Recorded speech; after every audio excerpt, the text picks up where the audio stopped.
Både Breivi Bukkaida. Hi everybody and welcome to this side event on Indigenous leadership in research. My name is Torrid Olsen. I'm the head of department at the Center for Sami Studies at UiT, the Arctic University of Norway, and I will be moderating this event. This topic of Indigenous leadership in research clearly relates to something quite big, something bigger than the terms used, to the role and to the place of Indigenous peoples, perspectives, knowledges, and more in research. We will treat this in this side event. We will touch upon some of these huge aspects at the same time as we try to keep our gaze on that primary goal to figure out how can we deal with the challenges, the possibilities, and work towards the goal of more Indigenous leadership in research. We'll do this through conversations, to sharing of experiences and knowledges. We'll hear from politicians, from university leadership, from scholars, and from people working in different organizations. First off, some introductory remarks and reflections, and a practical thing. Unfortunately, our keynote, Ingvild Aaberg, had to withdraw from the program. So we have solved this through me giving a bit of a bigger introduction and also inviting Arne Floen from Nordforsk to take part in an introductory conversation before our two panels. In the two panels, we will speak of the role of institutional responsibility, and we will speak of the concept of nothing about us without us in research.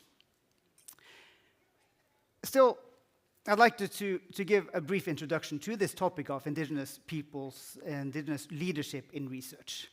And we have to go back in history to some extent. Even though in this panel we will be having quite a contemporary perspectives, looking at the tendencies, the possibilities now, we have to look back. Because the history of research is also a history of colonization. Research and researchers have played a major role in colonization, through the extraction of knowledge, through the telling of stories and of history and of explanations in particular ways that to quite a big extent have led to the othering and the silencing of Indigenous peoples and minorities. We know that majority perspectives, no matter what they have been dominating. We know that Indigenous peoples worldwide have been put in the margins, or to some extent even outside of the margins. And we know that scholars and institutions of knowledge have taken a part in enabling this, have taken a part in telling or writing a history with either no room for Indigenous peoples, or with a marginal space for Indigenous peoples, or to tell the story of a world to live in where Indigenous peoples were more to be talked of as animals and parts of nature than parts of culture. These are the shoulders that we stand on, working today on Indigenous issues and Indigenous research. And we need to acknowledge it. We need to take into account this sad history. And of course, lots of things have changed since the colonizing aspects of research dominated. We do know that this was challenged to great extent, following especially the end of colonization, or did it end? That's another question for another time. But the end of formal colonization, so to speak. We know that in research, there were quite a bit of critical perspectives to research. And these critical perspectives would come from both Western scholars, criticizing their own systems, and to a growing extent, Indigenous scholars coming to the scene of research, taking the spotlight, taking a room, claiming a space in research. So through this post-colonial trend, change happened.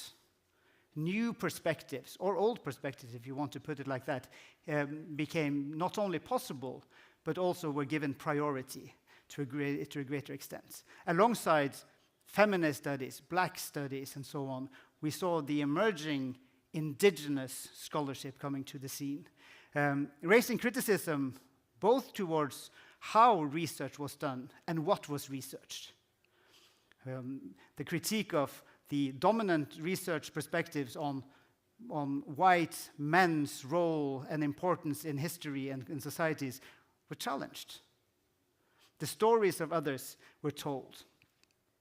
And through this, we also had this emergent, not only post-colonial trend in research, but the decolonial perspective, the decolonizing claims in research. And from the end of the 20th century and the 90s, in particular, we saw the emerging of decolonization as methodologies, the decolonization of research, of institutions, also, of course, facing resistance. There are many different ways, and part of this would be, of course, the fact that there's not only one way of doing indigenous research, there are a lot. And of course, they will differ, as they should. They will contrast, they will argue within indigenous communities, as they should, on how to do research. But one of the results is that we have seen a spreading of how to do research, different aspects of how to do research, the claims to define what is important and what is less important in how we do research. So that today these critical perspectives have been taken into account to a great extent. Within indigenous communities, there's a globally recognized joke when it comes to researchers. And it's interesting that when you tell this in many different parts of the world, that people will recognize this. That is what constitutes an indigenous family. Just put the name of any indigenous community in there. What constitutes a Sami family? Well, it would be parents, there would be kids, there could be a greater family, and an anthropologist. That joke is recognized all over the world. And it's interesting that this image of the scholar as someone who comes from the outside to take knowledge, even give knowledge, but then leave. That is recognized all over the world. And this is now not possible in the same way as it was. Because we see that the Maori scholar Linda Tuivai-Smith, she talks of the empire writing back. That is the need for the colonized, the indigenous communities to start writing their own stories, their own history, their own representations of themselves, of claiming a space. And of course, this has led to conflicts, to contrast, to difference of interest, and a big discussion within the research community worldwide of the role of indigenous perspectives, knowledge, representatives in this. And we are in quite an interesting place, I'd say, today. It is important to acknowledge that we have seen a raised level of recognition of indigenous rights, of indigenous perspectives, of indigenous scholars in research, and the need to challenge research within, to use the complicated term of Western, within Western research institutions. And here we must add that within Western research institutions, it's quite a big spread. They are not all the same. So there's a difference within these Western concepts. Still, this recognition has led to institutional changes. We will hear from universities, we'll hear from authorities, how also states and institutions now have integrated indigenous perspectives and even the claims of and the necessity of indigenous involvement in research calls, funding calls, and so on. So there is something going on these days. In that sense, we have seen a slow change from below, the completely necessary change from below, where indigenous scholars have taken and claimed a space. And we also now see a change from above. The question, of course, is how fast can this come fast enough? How does it happen, and so on? That's a more complicated discussion. We are within this encounter of the changes from below and the change from above, which I find quite interesting, I must say. There are quite a few challenges these days. We have a challenge of, in the Nordic countries, we see both challenges and opportunities related to the Truth and Reconciliation Commissions.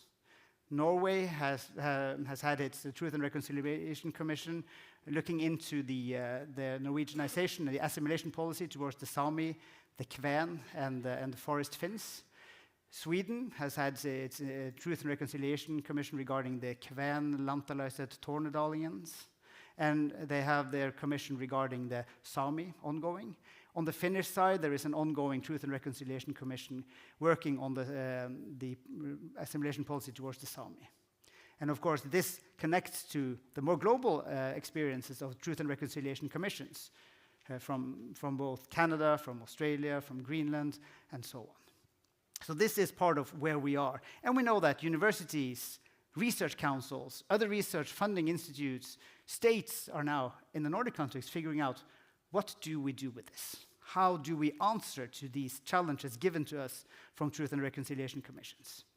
Nordforsk, that we will hear of soon, have had a call on Indigenous involvement. We see an international tendency in huge international research organizations highlighting the necessity and the claim of Indigenous involvement. And we see Indigenous scholars growing in numbers. Still, we are too few. When these calls come, we realize that we need to have more. There need to be more Sami scholars here in our context. So there's a matter of recruitment. This means that we will have to deal with today also the matter of recruitment and leadership. So, from this brief introduction, where I tried to set the agenda from looking to the sad history towards a potential promising future, I'd like to introduce first to the stage Director of Nordforsk, Arne Fløyen, please.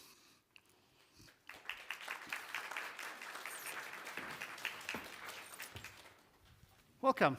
Thank you. Would you like to briefly introduce yourself a bit more than I did to the audience? Well, my name is Arne Fløyen. I'm the director of Nordforsk. Nordforsk is an institution under the Nordic Council of Ministers, and our role is to facilitate research collaboration in the Nordic region, stretching from Greenland to Finland's border to Russia, and also in more recent years, a lot of collaboration with the Baltics. But we have a very special model because we have a basic funding from the Nordic Council of Ministers, but we need funding from at least 3 countries to the pot before we can open up call. So my job is basically to negotiate, encourage, sometimes with carrots, sometimes with sticks, sometimes with shaming, to get them to put money in the same pot. And that's a challenge. Yeah. But tell us a bit about the work that you have been doing in Nordforsk over the last few years, basically. I think it's for the last couple of years, well, about 10 years ago, we had a call on Arctic research without focusing on the indigenous perspectives. This was traditional Arctic research, mainly natural sciences, some social sciences, and discipline-oriented. Then we have changed this to focus more on interdisciplinary research and also see how the indigenous perspectives can play an important role in the interdisciplinary research focusing on the Arctic. So in collaboration with the national funders in all the Nordic countries, we were able to raise funding for a call on interdisciplinary research, free bottom-up research, where we had the title Sustainable Development of the Arctic, where the indigenous perspective is a horizontal perspective. And all proposals will be evaluated based on that quality on top of the traditional excellence qualities. And in this call, we also had been able to collaborate closely with Canada, great contribution from Canada, and also with the National Science Foundation in the US. And it has been, I would say it's been a learning process for us, because we are raised to work on the excellence principle. Excellence in science, that's what should be the guiding principle when selecting proposals for funding. But what is excellence? And then you come back to the colonizers' view on excellence, the Western thinking. And it has been a bit of a challenge to talk with the national funders to say that, well, excellence has to be, the concept of excellence has to be expanded to include also other aspects when we talk about research in the region of the Arctic where we have the indigenous people. So last year we had a call, 200 million Norwegian crowns, 20 million Canadian dollars invited for that. And now we are in the process of finalizing, and all the projects have been assessed based on traditional excellence values and, in addition, the indigenous perspectives. So if the indigenous perspectives have not been of high quality, they will not be funded. And then we had this call on young indigenous leadership, where we focused on the young researchers. We were asked, why are we focusing on the young? What are the young ones? Well, that's 2 years after PhD up to 8 years after PhD. Because they say, we are investing in the future. We don't want to facilitate funding of those old guys and girls who are already well established. We need a new generation. And that's where I see a role for us. We need to be able to make it interesting for young indigenous people to go to the master's degree, do PhD, and to see there is a future for me as a researcher. And today it's competitive funding, so there must be somewhere to find the funding if not. And I hope that we can be part of that together with the national funders. Yeah. That was a long answer. Yeah, well, that's a long answer, but and you answered quite a few questions in that one.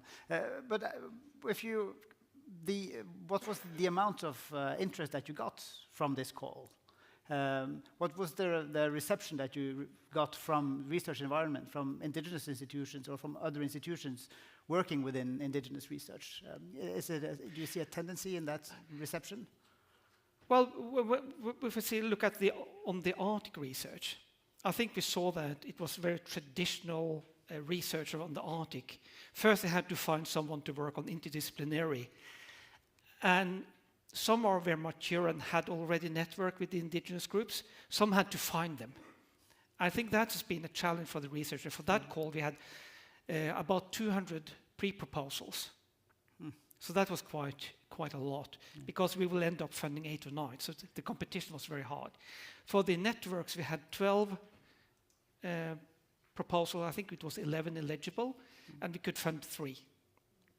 But we could see there's an interest. Yeah. But also I think there's, let's say, I think this is an instrument that's not been available before.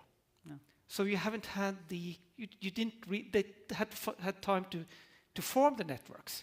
And because you talked a bit of how excellence is really sort of the high standard and seen as almost a universal concept in traditional ways. But I see the potential challenge of you figuring out how to evaluate a good indigenous perspective. Well, traditional way on the excellence, what is it worth studying, do research on? What is your study approach?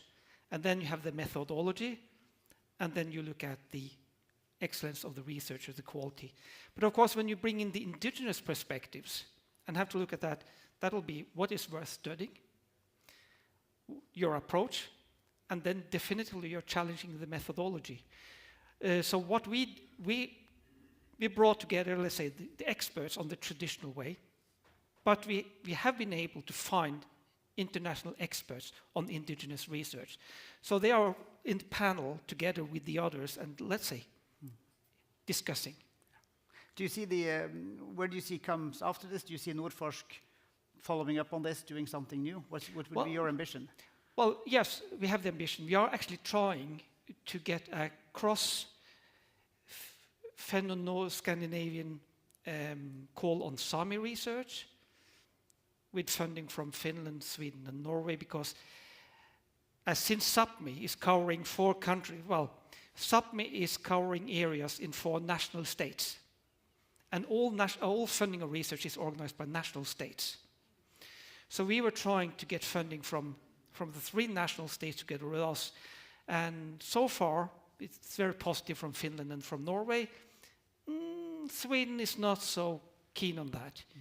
And then, in addition, I think that since we have a representative from Greenland here, I see that now with the discussion going on with the geopolitical situation and the US and the Nordic and all that, I think that we have to unite people in the northern regions. So another ambition is to try to get support for a large call on civil preparedness and resilience in the Arctic.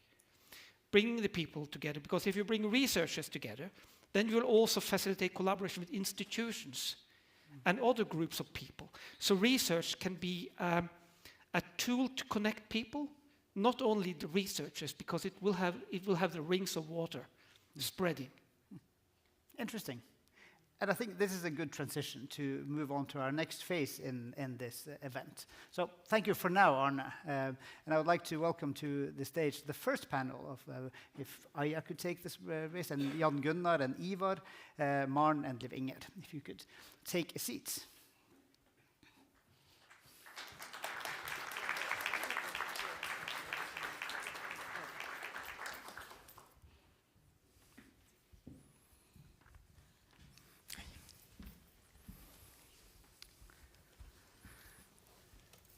So, thank you for joining us on stage.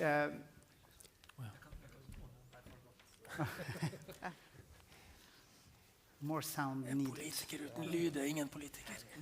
And I think, Eva, that actually gave you also the opportunity to start. You're the State Secretary of Norwegian Ministry of Local Government and Regional Development. Eva Pressbakmo, would you like to introduce yourself briefly to the audience? Briefly, a politician, okay? Yeah. Good luck with that. Yeah, that's true. I'm State Secretary in the Department of Local Governance and Regional Development. Former, I've been a regional politician and a mayor in my home community, which is a bit further south in Troms County. That's the short term. Yeah, thank you. And to your left, there's Aya Chemnitz. Would you like to introduce yourself? You will do it better than I do.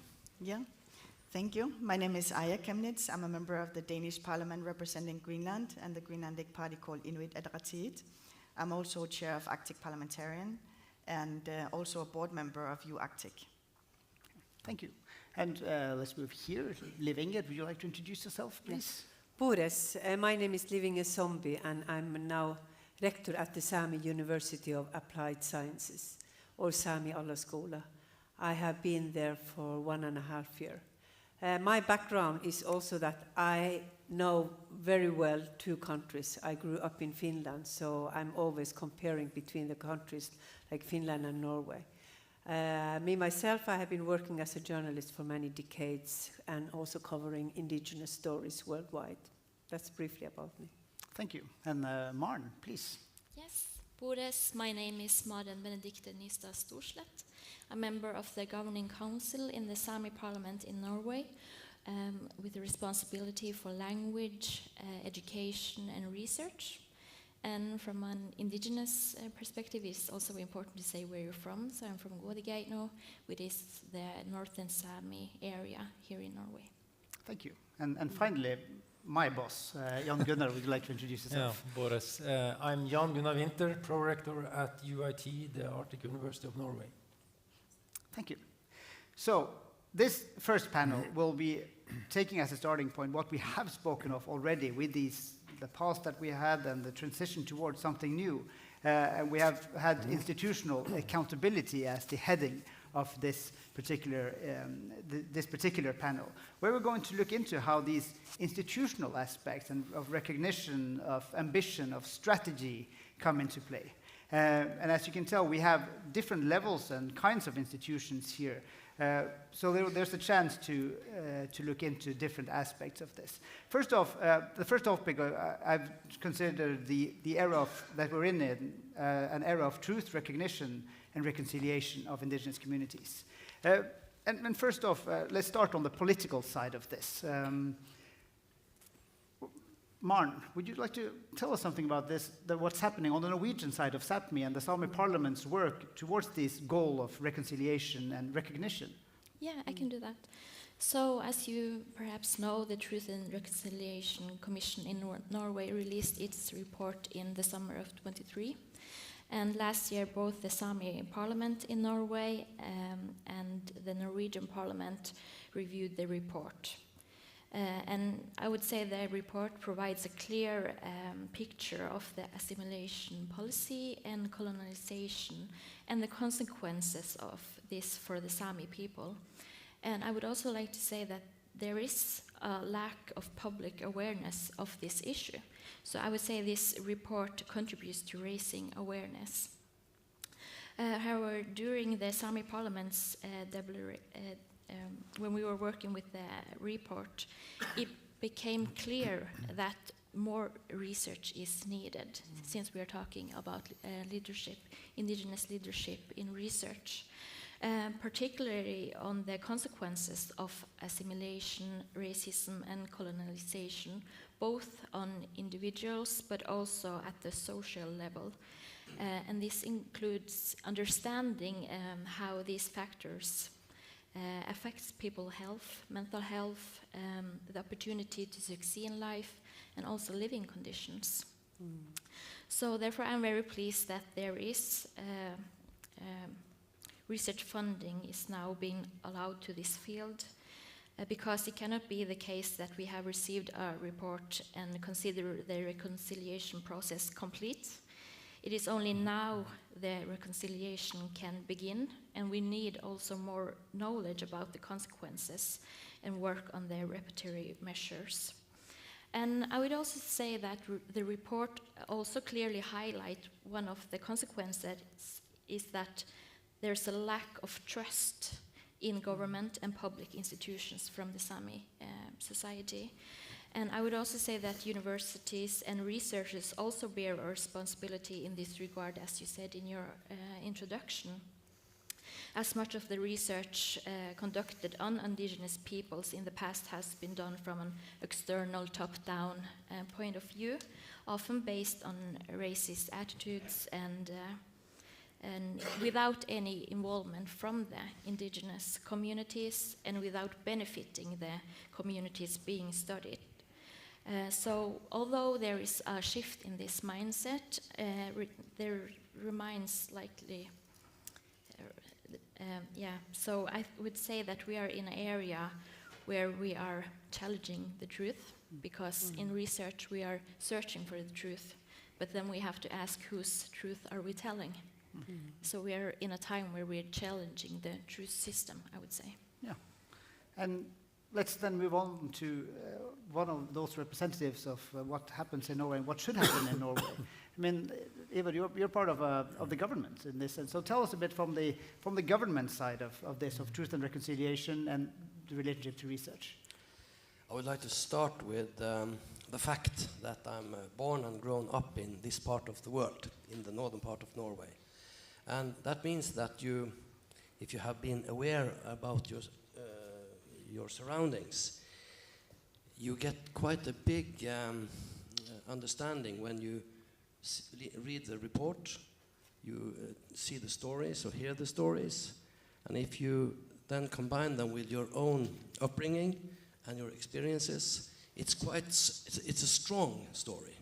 It's a serious story, and it's affecting everybody that's opened their minds towards it. But that's only the start, of course. And the Norwegian Parliament has, when they went through the report last year, they did several resolutions in addition to, of course, the apology that's formally there. And those resolutions, they are taking course on many things, but it starts with the Norwegian Parliament and government's responsibility to ensure that we will have a policy that makes it possible to take care of the Sami language, to take care of the Sami culture, or in a better way, say it like to make it possible to survive. Because though we can say, of course, we have a living Sami language, yes, we have, but it's the Sami language and cultural knowledge is the basement on what you are recruiting people for research, for education, for studying. And of course, if you have a narrow recruitment, then you will also get quite big problems in doing this in the future. So you have to have an approach where it's necessary for everybody who has a responsibility, it's the municipalities, it's the county and the state, to ensure that we have language education, cultural education and possibilities that makes it possible to recruit people in several positions in the Norwegian or in the society, because, for instance, the Sami population lives all over Norway. So you have to, it's quite a big job, but the awareness of it is perhaps the most important thing, that you need language and cultural education and awareness in every part of the society. Yeah. Thank you. And then moving out from from Sápmi Norwegian side, Aya, you're working in Greenland. Greenland is now spoken of quite a bit in the recent times. But can you tell us a bit about is it recognizable that the things that we speak of here, is it recognizable from your experience and in your context? I actually spoke to some young Sami women yesterday at the Arctic Youth Conference, and they were saying it's very difficult to get language education.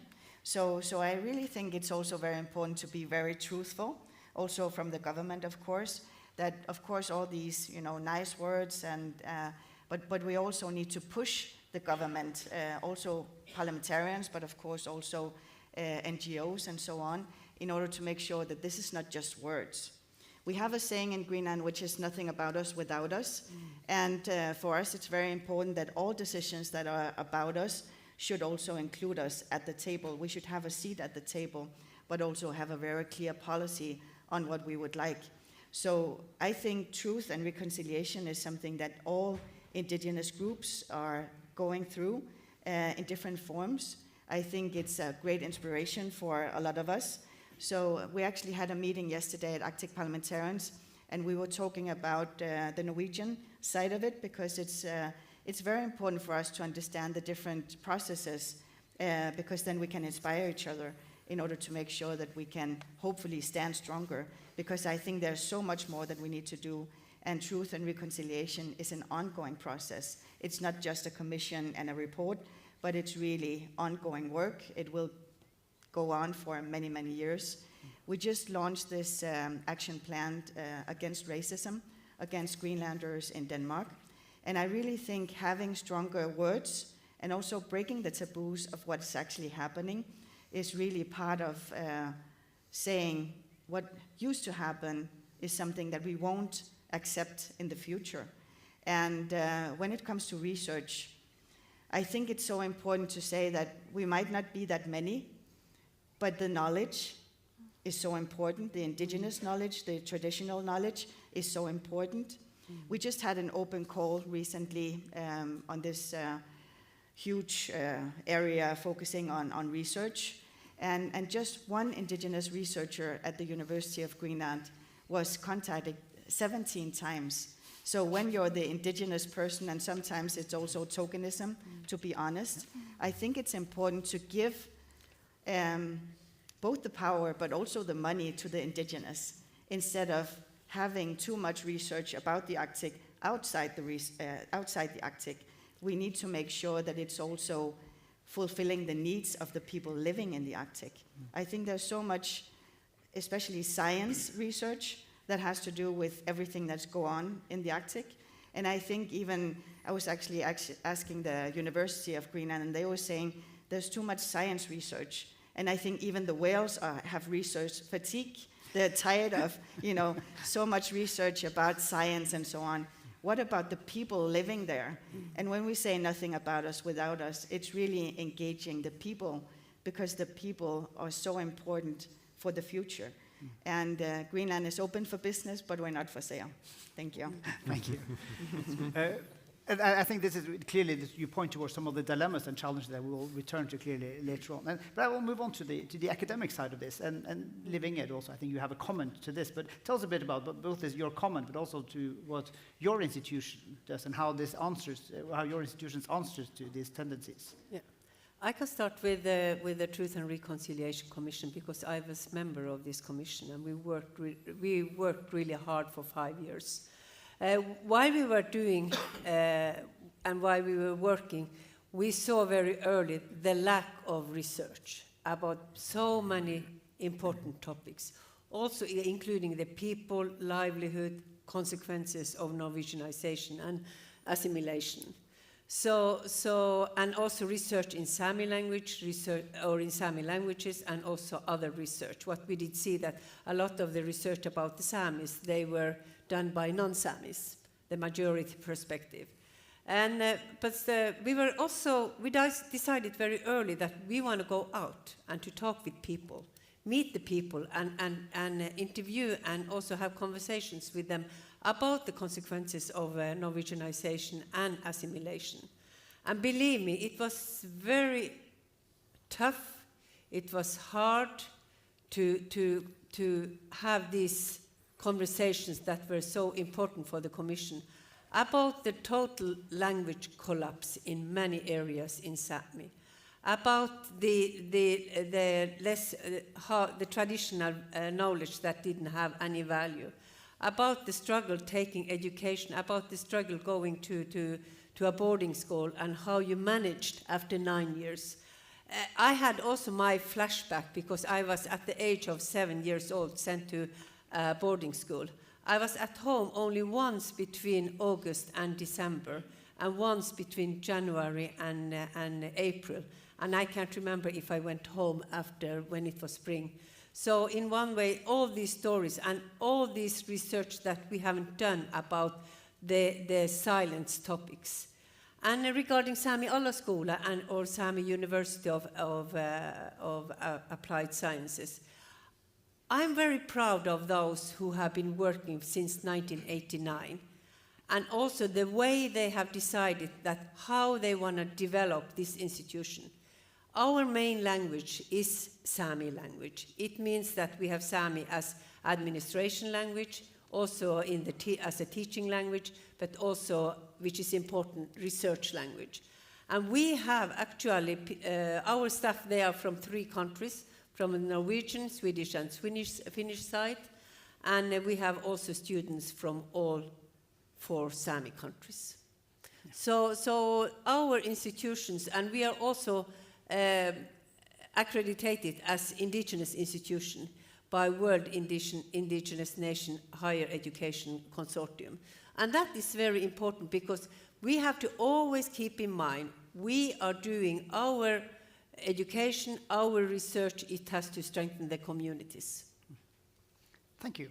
And then also to Jan Gunnar, UiT has a role in this as well, clearly as an institution here in Tromsø and in the whole of Northern Norway and Sápmi. Tell us a bit about the UiT role in this. Yeah, I will, but I think I will start more on the personal note. You spoke about the people. Many years ago, I had a very, very engaged intervention presentation for the Norwegian Arctic parliamentarians that visited Tromsø, talking about climate change and polar bears. And I was very engaged, and I presented the newest of the newest. And when we were finished, the chair of the parliamentarians said, "Where are the people in your presentation?" And that was a shock to me. But he told me a story, and I'm a natural scientist, that we have been looking at the natural science much more than the social science for a long, long time. I think, though, this has changed, and just this morning we talked about the next polar year. There is a lot of more voices that goes in the direction of traditional knowledge, local knowledge. And when I was a young scientist, the local and traditional knowledge was not terms that we were really familiar with. It was modern science. But this has changed, just to put some positiveness into the equation. And the last personal observation goes to you from Nordforsk. You talked about civil preparedness and resilience in societies.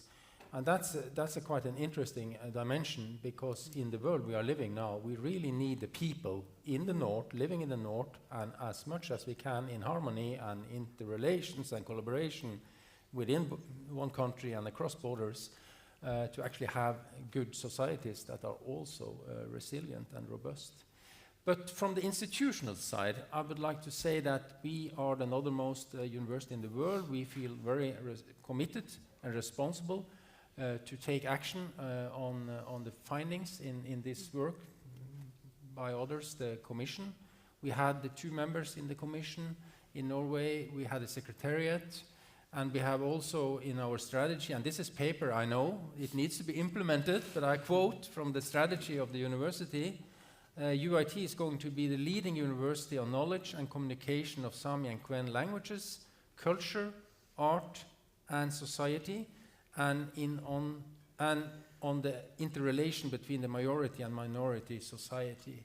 So we have high ambitions, and we actually do something too. I have a long list. I may not want to bore you with that, but we are looking at education and research not isolated, and we would like to develop educational programs, especially in the vocational education, that have both language, culture, Sami and Kwen traditions incorporated throughout the educational program. And we are also stimulating and fostering more active engagement from our scientists. One example is we are engaged in a large population survey called Saminor, which is kind of surveying the whole health situation, physically and also mental health in the north. And that is also a contribution to heal and understand, and also a foundation for doing research. Last week I opened a new center at the university called the Arctic Research Center for Children and Youth. And that is young people at risk living in the north. And that research will focus on how to involve families, professionals, practitioners, but not at least the young people themselves. They will be incorporated in the research. So I think we are active on a national level, institutional, strategic level, but we have a long list, and I didn't mention all, where we really want to implement this.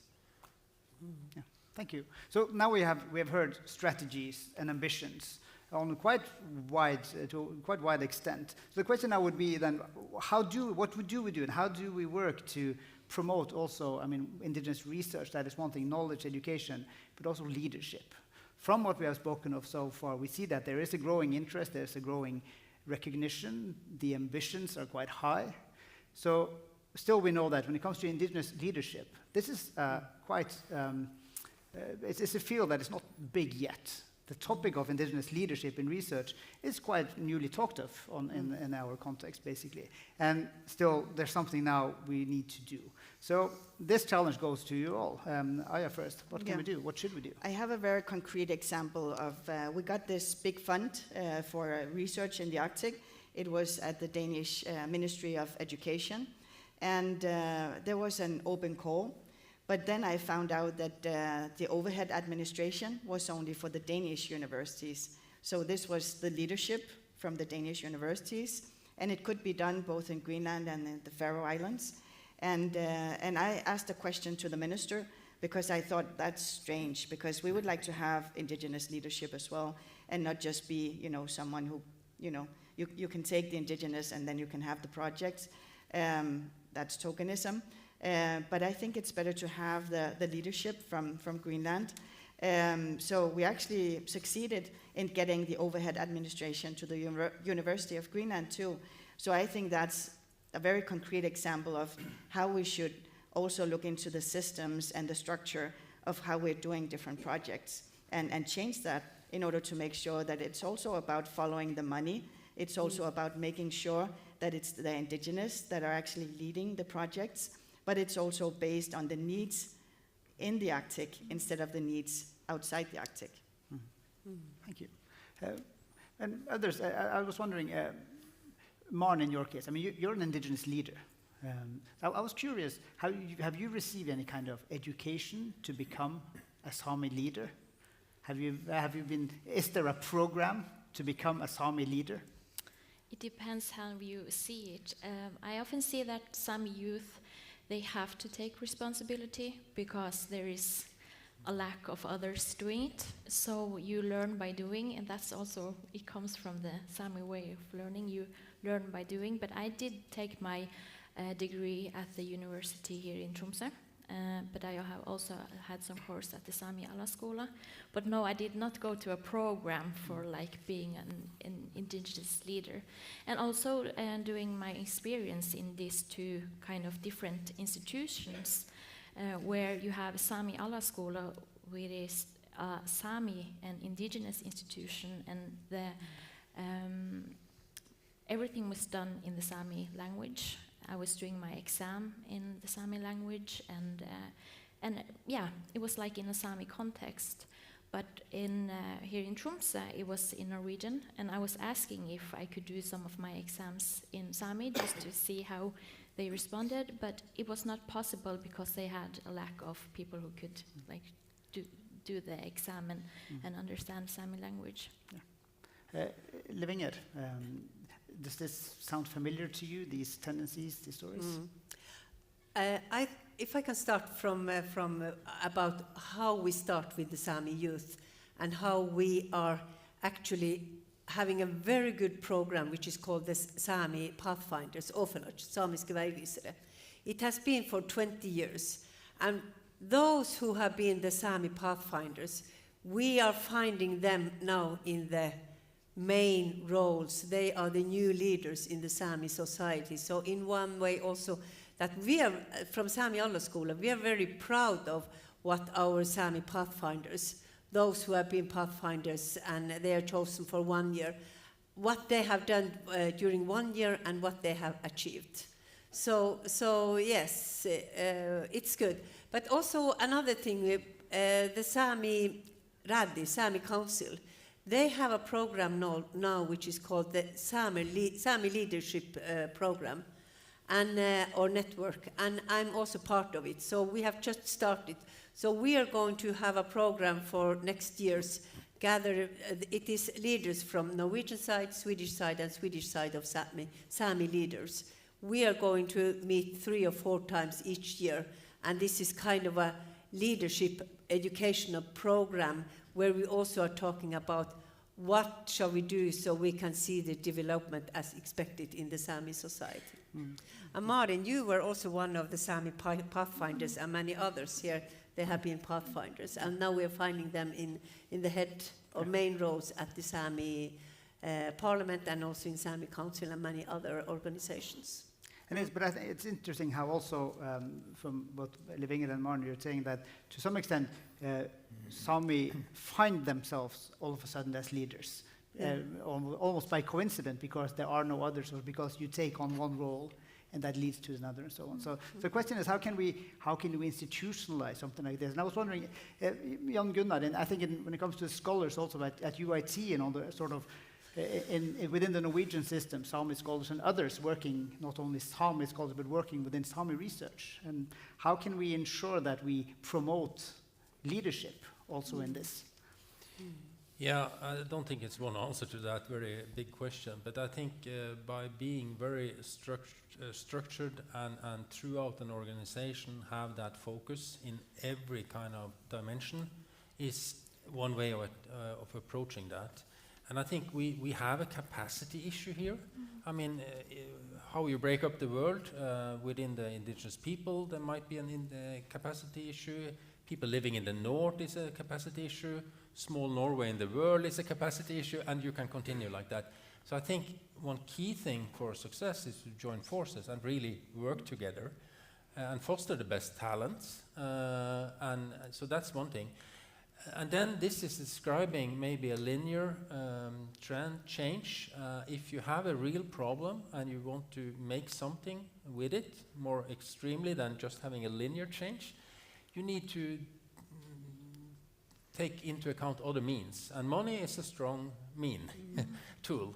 And when you talked about Nordforsk, but you can put more behind that. And if you really will have big changes over a relatively short time, you could, from a state, from institutions, put money behind this. That will make a change. So I'm not arguing that we have to do one or the other, but maybe both. Yeah, thank you. And feel free to make a comment to each other. Eva first and then Aya. Well, of course, money is important.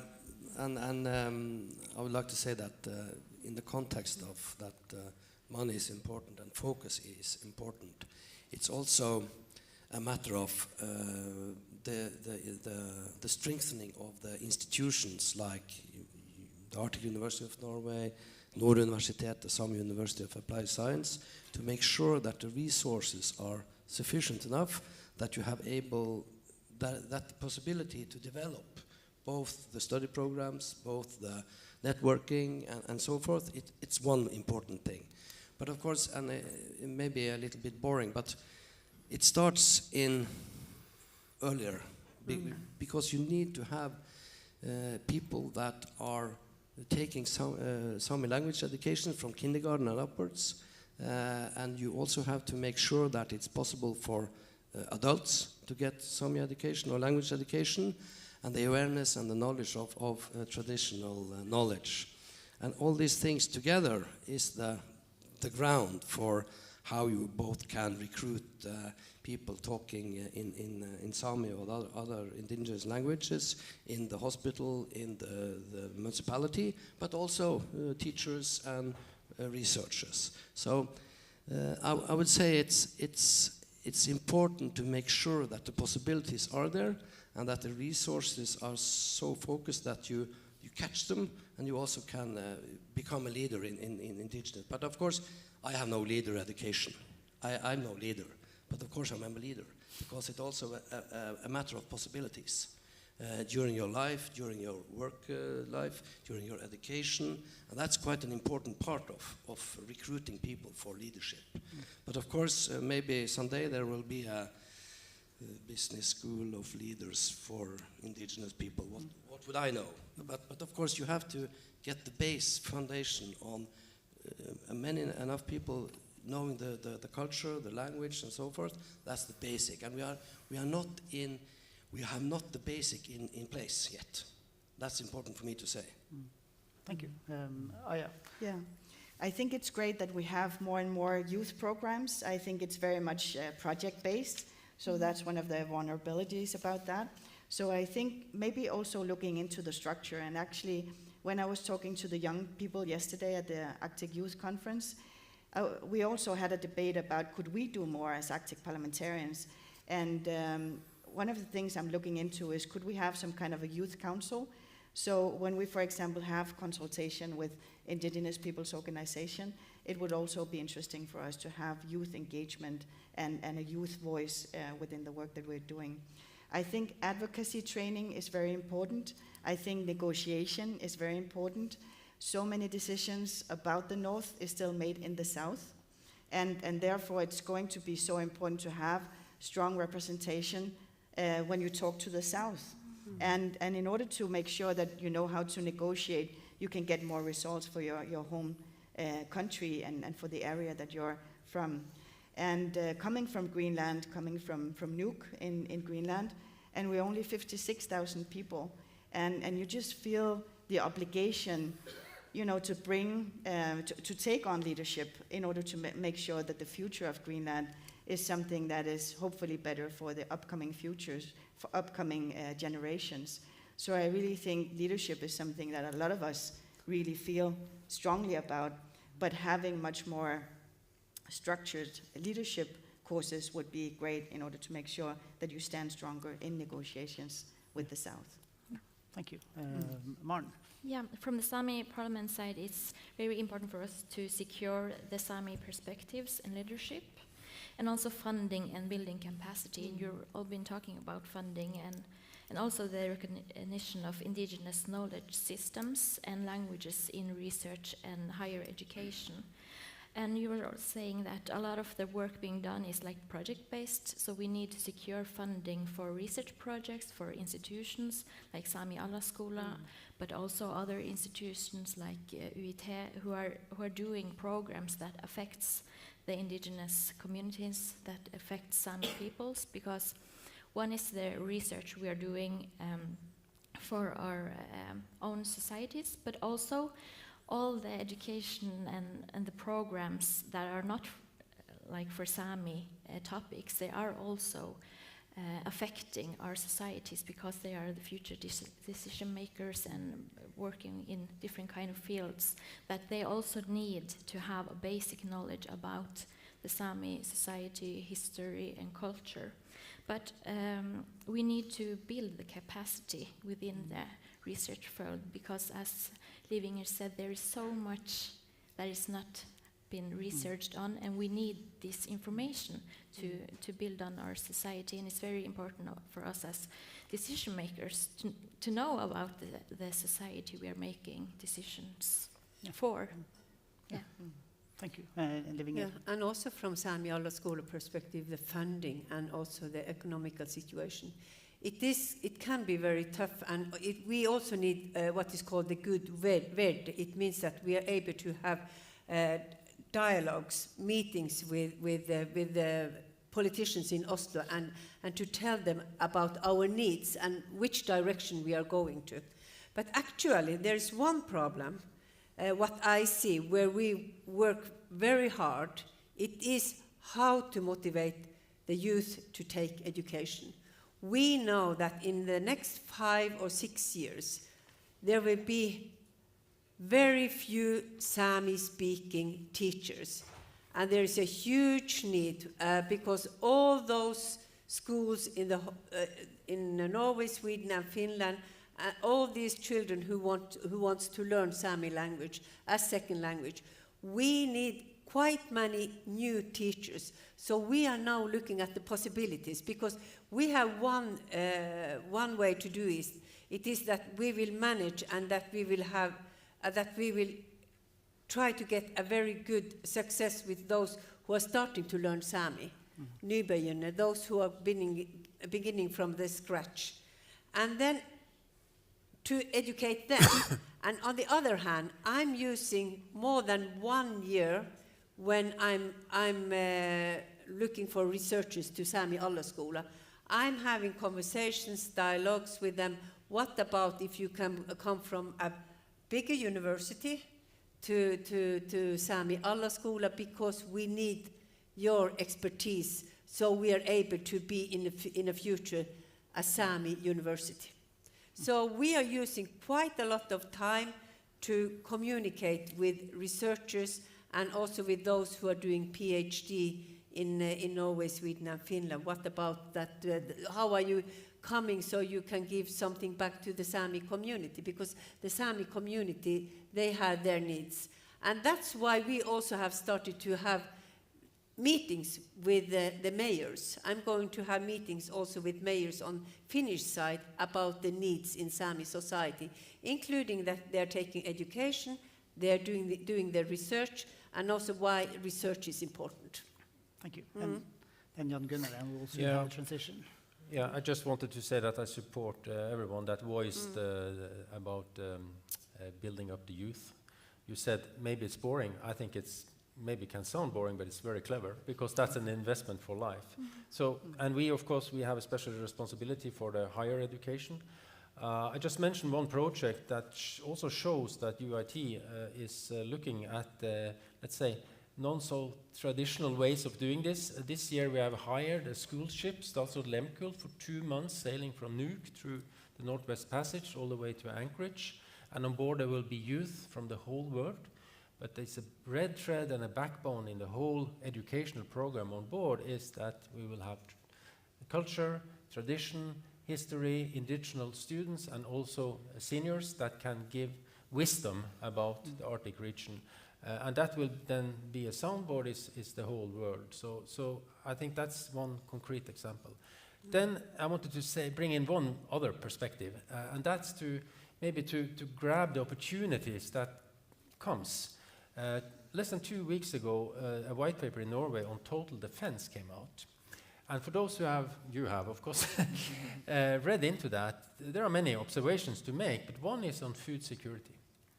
And food security and the North are two sides of the same coin.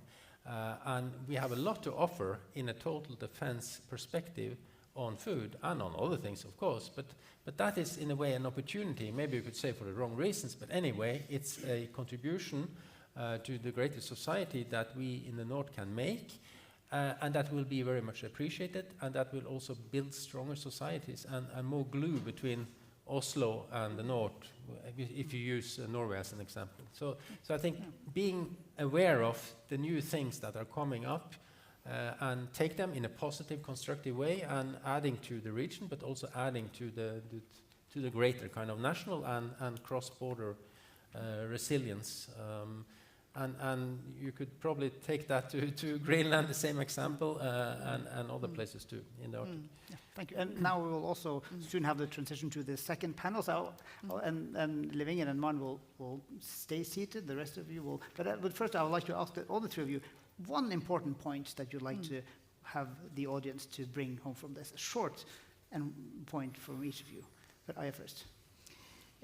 I'm also on the board of UArctic, and what we've been trying to do is to make sure that all the different Arctic states, they're actually contributing more.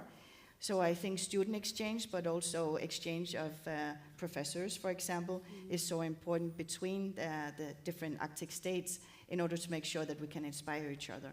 So I think much more focus on how can we collaborate, because we really need that. I think research is important, so we don't only talk about defense in the Arctic, because I think research is really something that can push society forward, and it can really teach us new ways of thinking. So research is important. Thank you. Thank you. Ivar? Sorry. Well, I would say that the most important thing from my perspective is that we have to make it possible that in the coming years more people are choosing Sami language, Sami cultural education, and we are broadening out the knowledge about it. And in the today's global situation, that would be more important than any time than before, because the trust in the society are depending on the inhabitants in the society, that they trust that their possibilities are there and they are getting their place in society. And you're saying that nothing about us without us is quite an important part of the trust aspect. And then you need to get possibilities for more people to get the education, language, and the cultural and traditional knowledge. Yeah, thank you. And Jan Gunnar? Yeah, very briefly.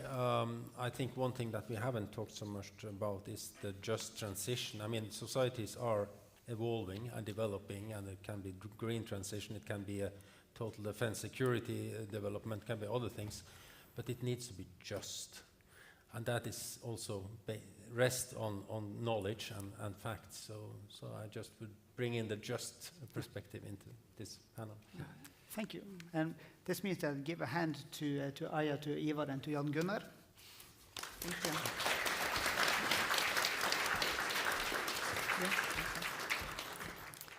And then if Arne and Justin could find their seats.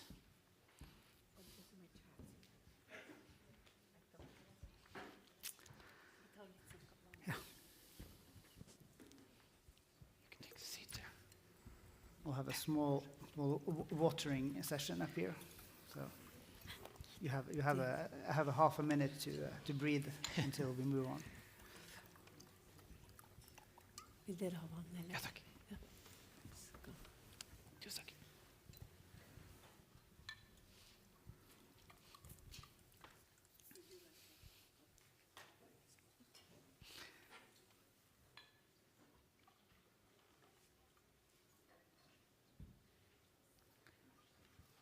So in this last part of our event, we have set nothing about us without us as a heading for this. And clearly this is a saying that or a slogan or a statement that has been mentioned quite a few times already, as it should. But we're moving into this, and now we have one new panelist on board. So Justin Langen, would you like to introduce yourself? Yeah, of course, Tanche. My name is Justin Langen. So I grew up in the rural community of Swan River, Manitoba, Canada. I'm Métis, and I studied at the University of Manitoba. I was a researcher briefly at the National Council for Truth and Reconciliation, and also been in sort of leadership roles pertaining to Indigenous youth in Canada, especially with post-secondary education as well. So yeah, pleased to be here. Thank you. And I'll continue a bit with you, Justin. Can you tell us a bit about what is sort of is it possible to say something about the current situation for Indigenous recruitment, Indigenous leadership in your area? Of course, yeah. So within Canada, I think, with Indigenous youth pertaining to education and research, there's a very heavy focus on free, prior, and informed consent when collaborating with Indigenous communities, especially within the Arctic. There are numerous conversations, at least in the fields that I've been in, that the Arctic is symbiotic with Indigenous peoples. So that goes hand in hand with nothing about us without us. And, I think it goes to show that when the government provides grants and support services for Indigenous research or any sort of research pertaining to the Arctic, that there needs to be a distinctions-based approach. A lot of the times, Indigenous is just like an umbrella term, and people think when they, collaborate with a certain community, then that's a check mark. That's a box checked for them. So I think a lot of conversations thus far have been wanting to do, specific, distinct areas of research, and wanting to ensure that there's a collaboration with that. You're not just coming in a sort of colonial mindset or paternalistic mindset of wanting to help out the Indigenous community, when in reality it's the Indigenous communities that can and will help the world and society going forward. Have you seen any particular measures to take in order to avoid like just checking boxes and tokenism in this sense? Yeah, I think it goes to show, I've been involved and had the privilege to be involved on many, youth councils, whether it be at a federal, provincial, governmental, or organizational level. So I've gotten to understand, whether it's just, we're supporting Indigenous youth because it looks good, or we're actually doing this to better our company, better our understanding, and better society. So I think, within government, within politics, when you're doing some policy advocacy, to actually ensure that there are actionable outcomes of interacting with youth, but there's a continued and sustained presence of youth dialogue within organizations, rather than just a one-time consultation. And I think it was brought up, the Arctic Youth Conference, that's one such way in which collaboration and discussion and connectedness can occur. And there were numerous ideas pertaining to establishing youth entities within organizations, but also wanting to ensure that there's youth representation on boards, and that there's someone who's speaking for the youth, especially for Indigenous youth, to be represented rather than just consulted. Mm. And Arne, in this sense, this sounds vaguely, or not vaguely, it sounds quite familiar to some of the challenges in the situation in the Nordforsk, in the Nordic context also. And when you have worked with your calls in Nordforsk, how have you gone about to try to avoid just the checking of boxes? Mm-hmm. That's, of course, the challenge, and that's why it's so important that you have experts to evaluate these proposals, experts with experience and knowledge, so they can actually read and understand what's planned here. So it's not just been tokenizing and just to tick off the boxes. So but then we need also these experts, and they have to be trained. So that brings me a little bit back to how to train the young future leaders. And we heard from Greenland, there are 57,000 people. Norway, you're thinking north-south, Sweden, north-south, and Finland. And a challenge, I will throw it to the table for University of Tromsø and also for Sami,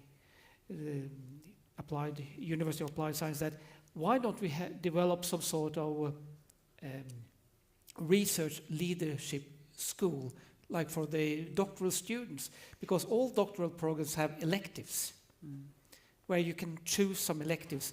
And that's something that could be developed at one university under the Arctic 5 or if the Arctic 6 now.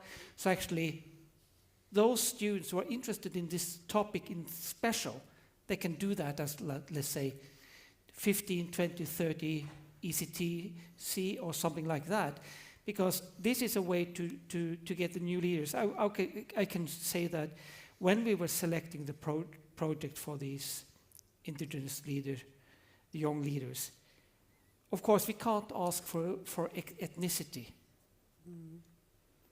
So when we get the proposal, young research from 2 to 8 years after PhD, the dilemma, who should we grant?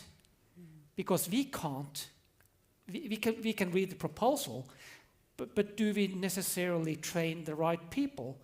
And we see that there is a lack of, we need more people with that background to apply in the future. But to get more, they need also part of the doctoral program, a possibility. to learn to become indigenous leaders. Yeah. And then this points towards a dilemma that we have on the European side and then the Nordic countries, Norwegian side also, that we cannot ask particularly for Sami scholars. When we announce a position, we cannot say this is only for a Sami person.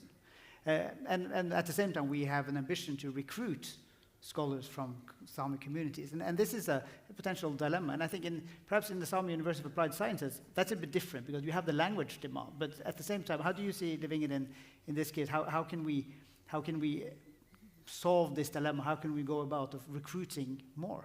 Mm-hmm.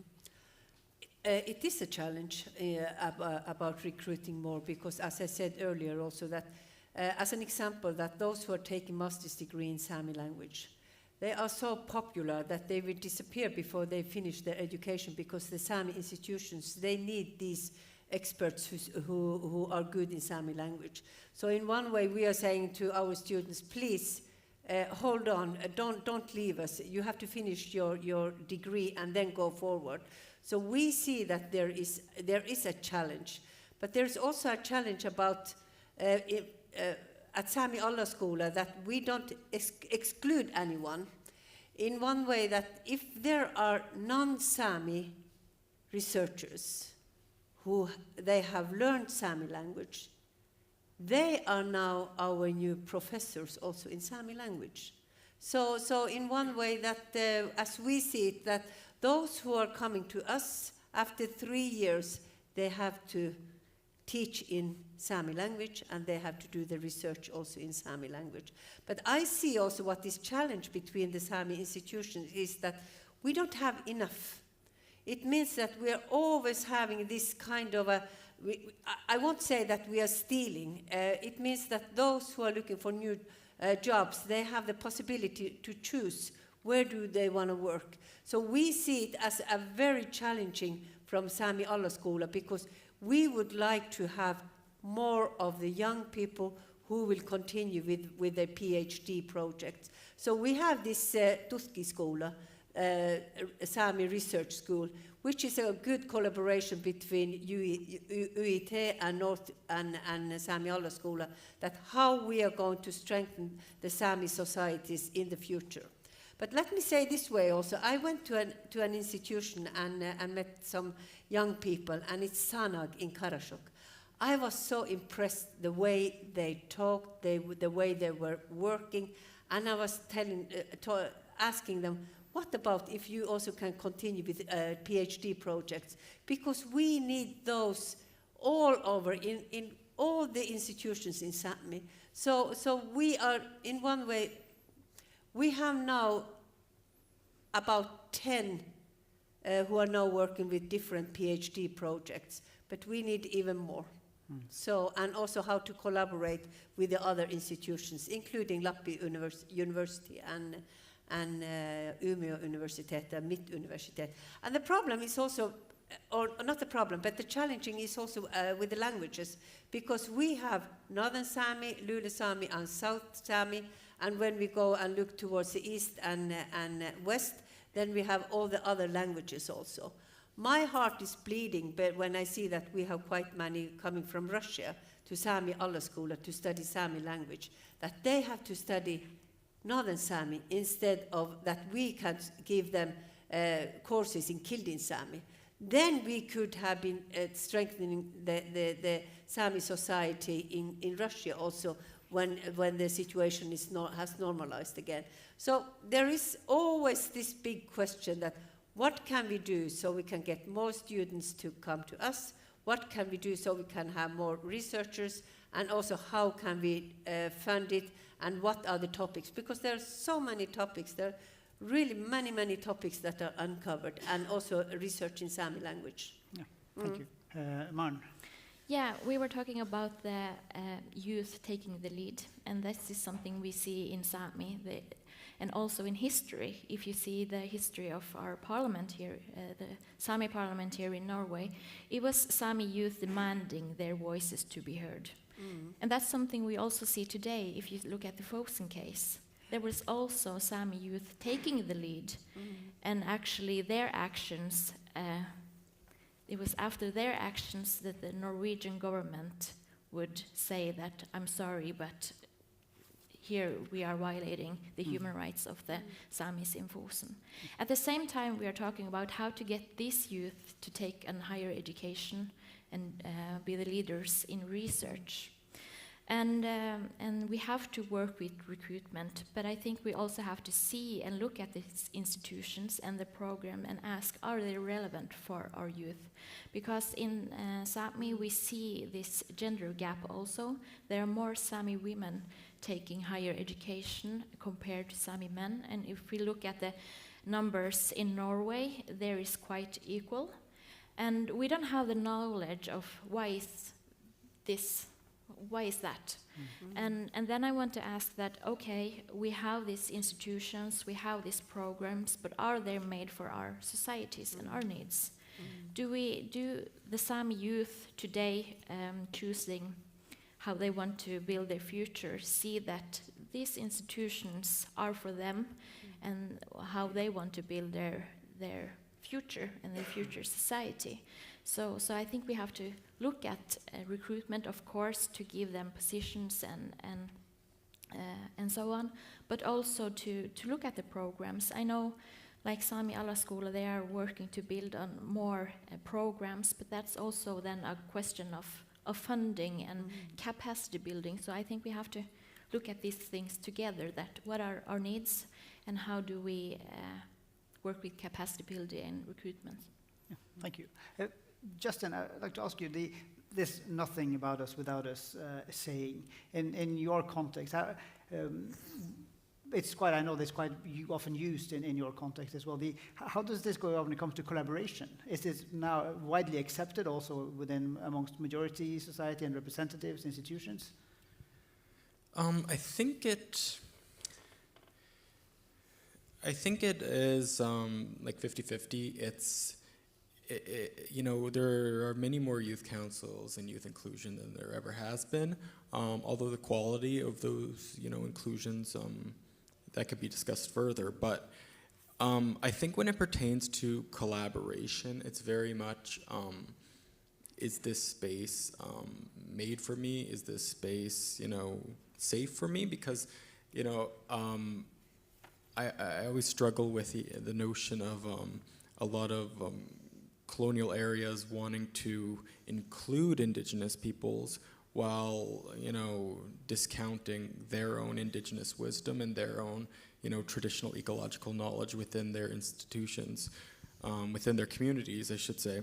So yeah, it's interesting to approach indigenous communities saying, come to this university, come learn here and become educated within this colonial sort of institution so we can further support your community. But then it's not the other way around. So I think it's worth collaborating further with indigenous communities, wanting to ensure that they're safe within these, spaces, that there's, Indigenous Students Associations, that there's representatives within the board of directors on the, that they're at the table.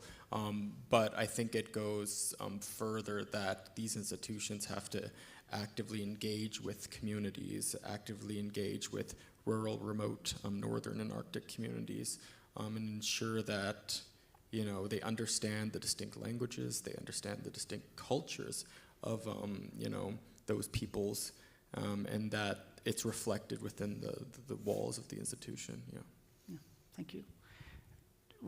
Towards the end, I'm curious about this matter of from nothing about us without us to the need to recruit and to educate leaders working within indigenous research, and how we frame that term is of course different. We can speak of research leaders in indigenous research as widening and more inclusive concept of this. If we were to now speak of what should, if it is, let's say, UIT and some University of Applied Sciences, perhaps also Nord University, go together to make a leadership program, what should it include? What should we work towards?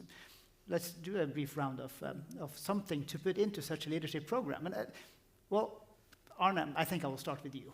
If you were to give advice. We are now setting up a research leadership course or program. What should we include from your side, do you think? Well, I will first of all not limit it to thinking on only Norwegian institutions. So I will say that we will invite all the institutions in Sápmi, including also University of Greenland, because that's a start, because then you have critical mass. And then you can design, I would say, like an a la carte menu of topics. I'm not going to let's say, tag these topics, but of course, general leadership, how to be a leader, how to take leadership in the group, and then there's a combination of, let's say, the skills of being a leader and also understanding of being slightly an activist and also kind of politician, because as a leader in a group that's constantly under economic pressure, negotiation skills, lobbyism is part of that in a different way than if you are in a research field where you have a lot of money all the time. I think that's just a reality. You need that skill. Yeah. Thank you. I'm now making notes of what we should put into our new program that we have to make following this. If I just can add, I Yes. think it's also very good to think about what is needed in the Sami society and how can we collaborate and what can we do so we can get better leaders in the future. But let me also say, on the other hand, if we're going back to the traditional knowledge about looking how our traditional societies, how they are organized, I'm very impressed also of those young men who are already SIDA leaders. It means in reindeer herding, they are making the right decisions from day to day, from month to month about all the challenges. And then how they are working in a way that they manage from one year to another. These are the aspects also that we have to include, not only to think about the higher education, but also to see how they are working on the community, at the community level, and all the way to SIDA level or in a fisher boat also. What we are missing is actually we don't know much about our Sami youth. So when we're thinking about the future, we also need a very good research project about the Sami youth and their decisions, what they're making now for the future. Like you have in Norway, you have this ungforskning. We don't have that across the borders. That can be one of that can be a very good solution, so we can understand also the young men and women, especially when we know about the situation for many of the young men. They are maybe not interested to take education in 3 years. They might take the education in 6 or 7 years, and how to find the combinations if they want to take the education. Because it is needed that we have at Sami Allaskola, 75% of our students, they are women, and only 25% men. It shows also. And the same is also those who are working at Sami Allaskola. Almost 80% of the staff, they are women. So and we can go from institution to institution and see the same situation. Yeah. But what I think is also important is to think about how we can find the key so we can establish a very good indigenous leadership academy or a solution how we can go forward so we can have better leaders in the future. And it is also needed that we have those at community level, and also, of course, at the university and Allaskola, SANAG, Sami Parliament, and Sami Council. But we need them. Yeah. And I'm very satisfied the way they have done in Lula and South Sami areas about that they don't have enough teachers, that they have very good scholarships. That they have scholarships, actually 200,000 yearly to take teacher education. And we have to look also at the scholarships so we can motivate more youth to take education. And because if they start, then we have to motivate them again to go forward so they can be future researchers and leaders. Thank you. And Justin, what would you put into an Indigenous leadership course? I think, one of the most important parts, I think, once you entice Indigenous youth into any space, is to ensure that they have the supports available to succeed within that space. So ensuring, mental health supports are there, community support, and that there's, supports that, they will struggle, they will have, troubles that non-Indigenous youth might not have. And I think it's important to address that and ensure that there's support, there's elders available, and that there's cultural, cultural ideas that are implemented within to the program. So yeah, ensuring that's there is pretty good. Thank you. And then finally, Maren, what would you put into this? Yeah, I agree on this, what you already said, and it's so important to look at what are the needs in Sápmi and within the indigenous communities. Also, like for an institution, what are the needs, as you said, but also what are the needs for a leadership program. And I also think it's important to have collaboration within other indigenous communities, especially here in the Arctic, and also that we have our own traditional knowledge system and leadership system within the institution. Yeah. Thank you. So this means that the 10 commandments of this new Indigenous leadership course that we almost promised to make, and of course it would be good to have politicians here to be ready to finance this, of course. We need some kind of pan-Nordic collaboration on this, including Greenland. We need to have some education regarding gender leadership. We need to have knowledge about activism, advocacy, reconciliation as part of that. We need to think of what is needed in Sámi or indigenous societies. We need to have an aspect of traditional knowledge and on leadership on all levels, from community to international indigenous aspects. We need to have research and knowledge about Sámi youth. We need to have a gender awareness to go towards gender balance from gender imbalance. We need scholarships. We need to have culturally responsive resources available regarding mental health and community support. And we need to answer to institutional needs. Well, this sounds like quite an interesting program, I must say. And good politicians. Yes, so they can do and good politicians, but yeah. So this is, I think, a good way of ending this panel. We have something concrete to build on. We have something to share from this. We have something to work towards this. So I would like to thank Nordforsk and UiT to host this session, to be in charge of this session, and of course to our panelists here, to Liv Inger, to Maren, to Justin, and to Arne. We'll give them all a hand. Thank you.